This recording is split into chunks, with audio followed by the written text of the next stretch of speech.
What is going on out there, world? It's your boy Tommy on the spot for Watch Along Wrestling. Hopefully everyone is doing well and staying safe. It is so great to see all of you back here on the Watch Along Wrestling YouTube channel. If you are from the good old US of A, I hope you really enjoyed your Independence Day yesterday, your 4th of July, if you will. It is one of my favorite holidays of the entire year. I really see it as a time to really be reflective, to really take in whomever you decide to spend your 4th of July with. I spent it surrounded by family and friends. I was very lucky to do so. And it's a moment where, you can really be reflective as you watch the fireworks. First off, they're usually beautiful. Mine were literally 2 feet away from me. And just watching your loved ones kind of take that in and really just look around and see so many people that you're with, enjoying the moment and enjoying the time together. It really just makes it such an exciting holiday. From a wrestling perspective too, I always harken back to 4th of July 1993. I was there with my dad on the USS Intrepid to see Lex Luger come in there, defend Old Glory, and body slam Yokozuna. So I go back and I watch that every single year. And I typically also watch the night that Shawn Michaels turned on Hulk Hogan on the 4th of July as well. I've told the story here on the channel, but I spent the entire day at the beach with my family. We watched the fireworks. I came home and watched Raw on delay and called all my friends when Shawn turned on Hogan. I just thought it was such a cool swerve and really set the stage for SummerSlam 2005, which I thought was just a really exciting and an awesome build. But even other than those moments, there's so many great patriotic and 4th of July moments in WWE and in wrestling at large through the years. So if anything, hopefully you enjoyed reliving some of those moments, even if you didn't celebrate the holiday. And if you are not in the United States, perhaps you're in Canada and are enjoying the Money in the Bank weekend. I'll say this, they've done such a great job with this weekend, really building things up and really pumping things up in terms of this Money in the Bank weekend. I feel like they've given more to this weekend than they have any other premium live event in terms of the amount of shows, the amount of excitement, really other than WrestleMania. You think about it, going into SummerSlam, yes, we have a SmackDown going to SummerSlam, but that's pretty much it. This show, if you started your week early, you had Sami Zayn and Friends doing comedy last night. Today you have the kickoff event, then you have SmackDown, then tomorrow Money in the Bank, and then on Sunday, if you stick around, you get NXT Heatwave, which I also think is going to be a really solid show. And maybe I'll get into some quick thoughts and predictions on that show as well towards the end of this. But at the end of the day, I think you're really setting yourself up for a fun weekend if you're there. And I hope everyone who is has a great time. If it wasn't around this time of the year, I'd probably do my best to get out there because I think it's going to be awesome. And not too far away from where I'm at here in Long Island. So at the end of the day, let's get into this. This is a 5-match premium live event. You know my thoughts on the 5-match premium live event. I don't need to belabor the point. I feel like it's far too few for a pay-per-view. I feel like that sweet spot for a premium live event is anywhere between 7 to 8 matches. So yeah, I think the 13 or 14 they had at Forbidden Door last week was probably too many. But 5 is just not enough. You have one bad match on that show and suddenly they only got a couple of good ones, right? So I don't like that. But what I will say is this, for Money in the Bank, I'll let it slide. Money in the Bank ladder matches are normally anywhere between 20 to 30 minutes each minimum. You have 6 entrances. There's a lot that goes into each one of them. So for the 5 matches they have, I actually don't have any problem with that length for the Money in the Bank premium live event. And I will say this, each one of these matches really feels like a big deal. This event feels loaded. I'm not sure where any of these matches are going to go. I give WWE a lot of credit for that. They've gotten me to, I thought AJ Styles was going to be beating Cody Rhodes at the last premium live event. I was pretty surprised when he didn't. So they continue to give you compelling matches, at least, that really could go either way. And certainly I think there's a number of directions they could take either of these Money in the Bank briefcases. So let's start there. Let's start with the men's Money in the Bank briefcase. It will be Drew McIntyre, Carmelo Hayes, Andrade, Jey Uso, LA Knight. And honestly, I think this match is going to... Oh, and then obviously Chad Gable. I think this match is going to be great. I think, when I first heard about it, when I first immediately heard Money in the Bank, I thought this is the year for Chad Gable. He's got to get the Money in the Bank briefcase. I think it would really take his character to that next level. And I've said it right from the start, when they started this dissension here between the Alpha Academy, that Chad Gable would be the perfect foil for Cody Rhodes if they wanted to do that at a pay-per-view down the road. Obviously, though, he seems to be involved with the Wyatt Six. Seems like they're doing a lot of stuff there. He's going to be intertwined somehow with them. So with that being said, I do think that probably takes him out of the Money in the Bank running. Also on this show, in this match, I mean, when Drew McIntyre won, I felt like, all right, you could do what they have done to set up Drew McIntyre, where he goes ahead and again gets screwed in this match by CM Punk, or you could do what he said he was going to do, win the match and make the main event a triple threat and then get screwed there. That would flush the Money in the Bank, and they've done a good job in really establishing Money in the Bank as kind of a promotional tool. You think about Senior Money in the Bank that they did with Damian Priest, where literally they had a Senior Money in the Bank briefcase that they were selling at all the shows.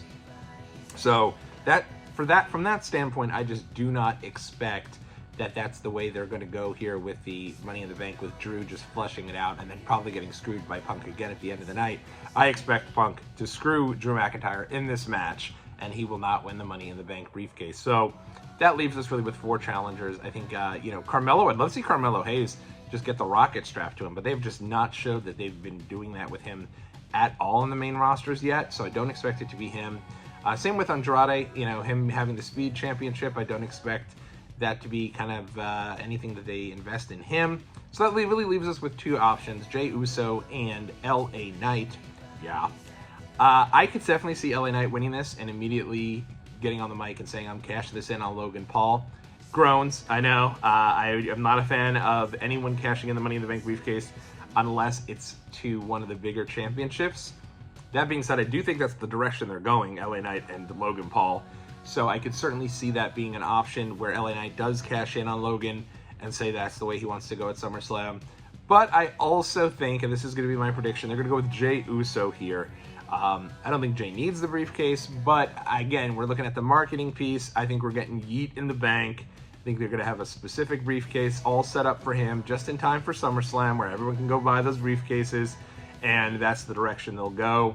So I'm going to go with Jey Uso winning the men's Money in the Bank, and I think it's going to be a lot of fun. And I think him kind of lurking in the weeds could be a really interesting way to go with this. So I'm going to go with I'm going to go with Jey Uso, but I could definitely see them going with LA Knight as well.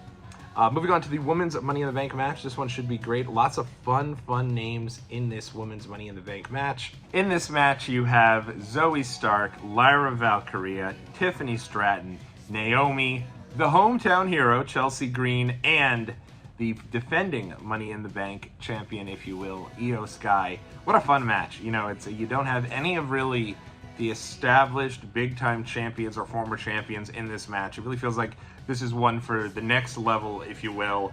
And, right away, I'm immediately thinking Money in the Bank is always better utilized, in my opinion, for the heels.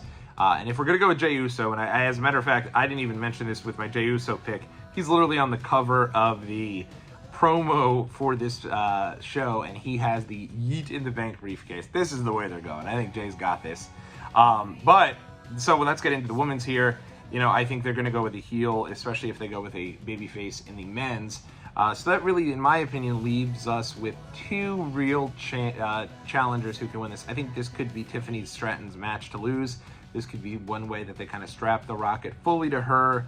I think that she probably was a little ahead of schedule in terms of the fans and everyone getting behind her with the Tiffy time stuff at Elimination Chamber. Now really feels like the moment they could really go with her. I think it'd be great. But I'm going to go a different direction here. I'm going to go with Chelsea Green. I think WWE is going to go with Chelsea Green here. Her get the big hometown win. And what fun she could do, and how fun and conniving as a heel she's going to be with this briefcase. That's the direction I do hope they go with.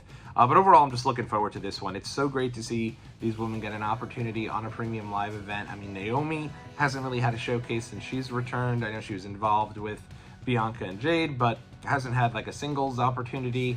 Lyra Valkyria, I think, is really strong, so her being able to go all the way and get a premium live event spot. Obviously, Io Sky is probably one of the most talented women on any roster. She's great anytime she's out there. And I really like Tiffany Stratton and Zoey Stark, so seeing them be able to be in this match, and I think you can make a case that any of these 6 women should win this, so it'll be interesting, but I'm going to go with Chelsea Green.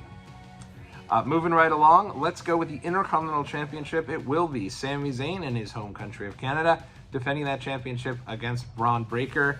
This is a tough one to call, because they have booked Braun Breaker so strong. He has destroyed virtually everyone. I think he's lost 1 or 2 matches by DQ, but certainly hasn't been pinned. since coming up to the main roster. And I think he's just such a bright spot on the show. I think every time that music hits, I know a lot of people give that music some crap, but every time I hear that dog bark, I'm like, oh, okay, let's pay attention here, because you know Braun's going to bring it. It's going to be a crazy segment. And he's been put in there with some of the best workers in the world, I think, to even amplify how good he is in the ring. Though I will say, he has certainly improved leaps and bounds from the NXT 2.0 days. And here he is here again with one of the best wrestlers in the world in Sami Zayn. And I think Braun Breaker is going to get the win. I think he's going to win the Intercontinental Championship. And what better way to further antagonize Adam Pearce than to win that IC title? I'm still waiting, and I still think it's going to happen at some point, for Omos to show up and kind of counteract Braun Breaker. And I know that match on paper doesn't sound good, but there's just something interesting about Omos showing up and going head-to-head against Braun Breaker. But I think this is going to be the big match here. Sami's been a good Intercontinental Champion, but I do think that Braun can utilize that belt, and I think it would even further amplify his character and where he's currently at. So I'm going to go with Braun Breaker winning the Intercontinental Championship at Money in the Bank. Let's get to the World Championship match. And I will say, here's one thing about this Triple H era. People don't lose titles, right? We can get on here, we can talk about, all these different things, but unless it's like the tag championships, it is very, very rare for someone in WWE to lose a title. People just hold them for a very long period of time. And so I've had countless times where I've expected that somebody's going to lose that title. And yeah, Awesome Truth just recently lost the tag titles, but again, that's the tag titles. Other than that, if it's a singles title, it is a rarity for someone to lose the title. They like to establish these reigns, they like to make these wins when somebody loses the title make a lot more sense. And so that's why I'm a little trepidatious, even in choosing Braun Breaker. We're only 3 months out of WrestleMania at this point. So as we get into this match here, Damian Priest against Seth Rollins, for me, with Gunther waiting on deck at SummerSlam, it doesn't make much sense for Damian Priest to win this match. The Gunther Damian Priest SummerSlam main event just feels weird, but they've done weird matches like that at SummerSlam, right? Dean Ambrose against Dolph Ziggler for the title. Weird. Didn't make much sense. They've had the countless matches like that, where it doesn't, Becky Lynch against Natalya, even though that was in Canada at the time, didn't really make that much sense. So they've done stuff like that. But I do think that what a big match it would be, Gunther against Seth Rollins. So I do expect that this is going to be Seth Rollins getting the win over Damian Priest, and my prediction is that Judgment Day will try to interfere on Priest's behalf and cost him the match. So now he's out of Judgment Day, he's out of the title, and then you can kind of build to that story arc, maybe with him against Balor or him against JD or someone to that extent. And we'll go with Seth Rollins here against Gunther. But again, very trepidatious in this choice because WWE just doesn't have the champions lose. It just does not happen unless it's WrestleMania. So who knows? I know, I think if they were going to have Damian Priest lose the title, it would have made sense for Drew McIntyre to beat him at the last Premium Live event at Clash at the Castle. They didn't do that. So maybe they're still building up Damian Priest. And if that's the case, they go with Damian Priest and Gunther at SummerSlam. It's a little weird, but it just makes a lot of sense. They could have so many other options if they go with Seth Rollins. I think him and Gunther, again, is such a great match. And I think the story there with Damian going against the Judgment Day, and now you have the person who's been kind of trying to help control some of this stuff with Dominic and keep him on the straight and narrow. Now he's out of the group, so maybe he falls off the rails with Liv Morgan. A lot more there if Damian loses this title. So I do hope Seth Rollins wins the belt tomorrow, and then I hope Gunther crushes him at SummerSlam. But hey, I don't think we're getting 2 title changes in a month, so I guess that remains to be seen. Main event time. I assume this match will go on last. I think it should, and I think that it will. The New Bloodline taking on the team of Cody Rhodes, Kevin Owens, and Randy Orton. I thought this was the way they were going to go with this. Right at Clash at the Castle when Cody got the big win and Solo Sikoa greeted him at the ramp. I did not know that they were going to be adding Jacob Fatu to the group, but right now I think that New Bloodline is as strong as it's ever been after the attack of Paul Heyman, and I think that there's no way they don't win this match, and I think it's going to set up Solo and Cody for SummerSlam. So I expect that the heels get the win here, and then that leads us to whatever that main event is with the Bloodline and Cody over at SummerSlam. I think before this, before last week, I was really hoping this 6-man led to Randy Orton turning on Cody. I don't think that's going to happen. I think Orton right now is beloved, and I think that, he's kind of good in his role. And I just don't see him turning heel right now. I don't think it'd be good either for Cody, because I think a lot of people would still love Orton. He's kind of reached that Triple H point right now where toward the end of his career, Triple H was never really a heel until eventually he joined the Authority. But there was that period of time there from like 2011, 2012, where like he was just the respected guy. So everyone really cheered for him, even though he was sometimes presented as a heel. And I think that would be the exact same thing if they moved Orton into that role. So I'm thinking you're going to have the Bloodline win, and win emphatically, and set up Solo and Cody at SummerSlam. So to recap, men's Money in the Bank, I'm going with Yeet in the Bank. Jey Uso. Women's Money in the Bank, I'm going with Chelsea Green. I will not try to do a disservice to the great way that Samantha Irvin says her name. New Intercontinental Champion Braun Breaker, new World Champion Seth Rollins. One of those absolutely will be wrong. No way are we getting 2 title changes on Money in the Bank, but we'll see. And then the new Bloodline gets the win in the 6-man tag match here. For those interested, I'll go through my predictions real fast here for NXT Heatwave. 5 matches for NXT Heatwave. I do not have nearly the issue that I have with the 5-match premium live event. NXT should be 5 matches. It should be a 2 to 2.5 hour show. That's every takeover was for the most part, and it was just guns blazing, balls to the wall for that entire show. 5 great matches, so I have no issue with that. Let's get into this one, though. This should be a fun deal here. It will be Nathan Frazier and Axiom defending their tag team titles against Chase U. I don't see a title change here. They're in the process of really building up Nathan Frazier and Axiom. I think that they'll retain the titles here. It will be the Women's North American Championship match, as it will be the new champion Kalani Jordan taking on Sol Roca. This is her first defense of the title, so I'd say 0 chance Kalani Jordan loses the belt here. That's just not how Triple H and Shawn Michaels do business, and right now you're trying to establish that new champion and that new championship, and so I'd be stunned if Kalani Jordan were to lose the title there. It is going to be a North American Championship match. It'll be Oba Femi defending the championship against Wes Lee, with the stipulation that if Wes Lee should lose, then he will never get another title until Obi Femi were to drop the title.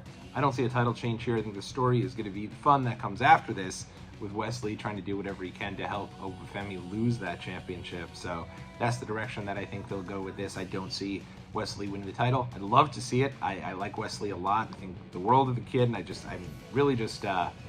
think it's so great that when, unfortunately, his tag team partner was let go, he was able to reestablish himself as a single star. I don't think anyone saw that coming, and I think he just did such a great job and has done such a great job as a single star. So it'd be cool to see him win the belt back, but I'd be stunned if Oba Femi were to lose it at this stage. He's right now being built up, and I think it could be fun to see Wes Lee trying to do whatever he can to get someone else to get that title back once Oba Femi were to still have it and him no longer being able to challenge for it. Moving right along, it will be Roxanne Perez defending the NXT Women's Championship against Lola Vice. This match is a really good one, and they've done a great job in building this one up.